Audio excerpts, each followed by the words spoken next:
Lok Sabha vote মিটেছে, কিন্তু সামনেই বিধানসভা উপনির্বাচন। আর বাগদা উপনির্বাচন ঘিরে ক্রমশ প্রকাশ্যে আসছে বিজেপির কোন্দল। এবার বিজেপির বিক্ষুব্ধরাই তারা ঘোষণা করলেন নির্দল প্রার্থী হিসেবে সত্যজিৎ মজুমদার বিজেপি সমর্থিত বলে দাবি বিক্ষুব্ধদের। বিজেপির পতাকা নিয়ে সত্যজিৎ মজুমদারের হয়ে চলছে ভোট প্রচারও। বাগদা উপনির্বাচনে ইতিমধ্যেই বিনয় বিশ্বাসকে প্রার্থী ঘোষণার পর থেকেই বিজেপিতে কোন্দল শুরু। বহিরাগত প্রার্থী চাই না বলে বিক্ষোভ শুরু করেন বিজেপির অপর গোষ্ঠী। আর এরপরই নির্দল প্রার্থী হিসেবে সত্যজিতের নাম চূড়ান্ত করেন বিক্ষুব্ধরা।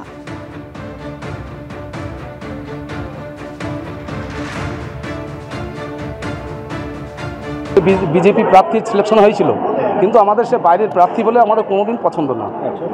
তিনি বিজেপি করে কিনা তাও আমরা জানি না।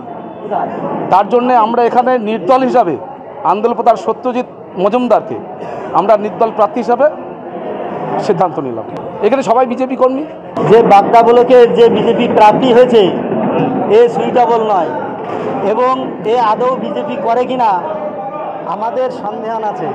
কারণ এর আগেও ঠাকুরবাড়ি থেকে যাকে প্রার্থী করা হয়েছিল আমাদের বিশ্বজিৎ দাসকে, সে ভোটে জেতার পরে চলে যায়, সেও টাকা দিয়ে প্রার্থী হয়। আর আমাদের বিনয় বিশ্বাস, সেও 80 লক্ষ টাকা দিয়ে, শান্তনুরকে টাকা দিয়ে প্রার্থী হয়েছে। সুতরাং এ প্রথমে জেতার পরেই চিন্তা ভাবনা করবে যে ওই 80 লক্ষ টাকাটা আগে কীভাবে তোলা যায়, সেই জন্য ও প্রার্থী খাওয়ার সম্ভাবনা বেশি। তাই আমরা এখানে যারা আছি এরাই প্রকৃত বিজেপি। আর আমি সংঘের 3য় বর্ষের স্বয়ংসেবক, এই হিসাবেই আমি মনে করি আমার সিদ্ধান্ত সঠিক। বাগদা উপনির্বাচনে প্রার্থী ঘোষণা নিয়ে প্রকাশ্যে বিজেপির গোষ্ঠীদ্বন্দ্ব। এই নিয়ে তৃণমূল কি বলছে শোনাবো। দাবি ছিল যে তারা লোকাল প্রার্থী চেয়েছে বিজেপির কাছে, দেবে কি করে? অত্যন্ত প্রচুর টাকায় বিক্রি হয়েছে বহিরাগত প্রার্থীর কাছে।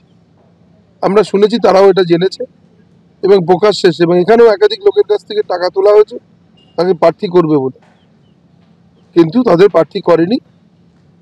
যেই প্রার্থী হোক না হোক বিজেপি এখানে আমরা ওদের এই নির্বাচনে 3য় স্থানে পৌঁছে দেব। যারা এখানে ঘাম ঝরিয়েছিলেন, শান্তনুকে জিতিয়েছিলেন এবং তাদের অনেকের মধ্যে দিয়ে ওরা পয়সাও নিয়েছিলেন, কিন্তু লোকালের সেই মানুষগুলোকে দেয়নি। বাইরে থেকে যে বেশি টাকা দিয়েছে তাকে প্রার্থী করেছে। স্বাভাবিক কারণে তারা এখানে ইন্ডিপেন্ডেন্স দাঁড়িয়েছে। নির্দল প্রার্থী হিসেবে সত্যজিৎ মজুমদারের নাম ঘোষণা করেছে বিজেপির বিক্ষুব্ধ গোষ্ঠী। রীতিমতো ভোট প্রচারও শুরু হয়ে গিয়েছে। এ নিয়ে বিজেপির জেলা নেতৃত্ব কি বলছেন শোনাবো। গণতন্ত্র রাষ্ট্র, সেখানে ভোটে সকলেই দাঁড়াতে পারে, এটা নিয়ে আমার কোনো মন্তব্য নেই। শুধু এইটুকু বলবো, যদি বিজেপি পতাকা নিয়ে কেউ করে থাকে এটা তো খোঁজখবর নিতে হবে। এটা ভারতীয় জনতা পার্টির প্রত্যেকটা কর্মী জানে দল যে সিদ্ধান্ত নেবে সেই সিদ্ধান্তই ফাইনাল। আর আমাদের লড়াই পদ্মফুল নিয়ে, আমাদের লড়াই তৃণমূলের বিরুদ্ধে। অতএব আমাদের যে সিম্বলের সাথে প্রত্যেকটা কর্মী, বাগদা বিধানসভার প্রত্যেকটা কর্মী আছে। এর কোনো গোষ্ঠীদ্বন্দ্ব নেই।